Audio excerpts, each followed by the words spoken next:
Hi, my name is Alan Bradford. I'm a fourth-year student at Southwest College of Naturopathic Medicine. I'd like to talk to you today about antibiotics, probiotics, and diarrhea. There have been many stories in recent years about overuse of antibiotics and antibiotic resistance. A common side effect of antibiotic use is diarrhea, and this is because not only are we killing off the bad bacteria with antibiotics, but also the good bacteria that live in our body. It's been estimated that 100 trillion bacteria live in our gut, with 400 to 500 different species of bacteria living and growing by the time we're 3 years old. Connections have been made between this gut microbiome and conditions such as depression, behavior, and mood changes. 70 to 80% of our immune system function is found in the gut, and probiotic bacteria living there create a protective barrier against infection. They can help break down foods, convert sugars into nutrients, block toxins, and prevent allergies. When we kill off bacteria with antibiotics, we allow for more dangerous and antibiotic-resistant bacteria to increase in number.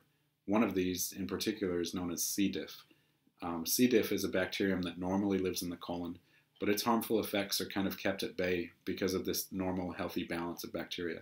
When you wipe out that balance, C. diff can get out of control, causing symptoms from diarrhea all the way up to death. According to the Mayo Clinic, each year more than 500,000 people get sick from C. diff infection, and in recent years it's become more difficult to treat. I found some research, a meta-analysis. So this is taking a bunch of studies that investigate the same thing, comparing their results, and reporting the collective findings based on the studies. These were randomized, controlled, blinded studies published in peer-reviewed journals, and they studied people being treated with antibiotics and probiotics together. And what they found was pretty significant. Over half of these studies reported significant reduction in antibiotic-associated diarrhea when taking probiotics compared to a placebo. So keys to picking a good probiotic, because there's a lot of products out there and it's becoming very popular. You want a product that has a variety of strains of different bacteria. You want something with a high CFU count. This is known as a colony-forming unit. This is a living product. The goal is to have probiotics dividing and growing in your gut after you take them in. An adequate CFU count for kids would be 25 billion per dose, and for adults, 50 billion. Another thing too is you want to keep probiotics refrigerated.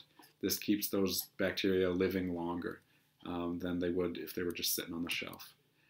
So in conclusion, avoid antibiotic use unless it's absolutely necessary, and you can talk to your doctor about that. Diarrhea and C. diff infections are side effects and complications of antibiotic use. If you do use an antibiotic, be sure to also take a high-quality probiotic. And talk to your naturopathic physician about whether introducing a probiotic into your daily routine is right for you. Thanks for listening. We'll see you again.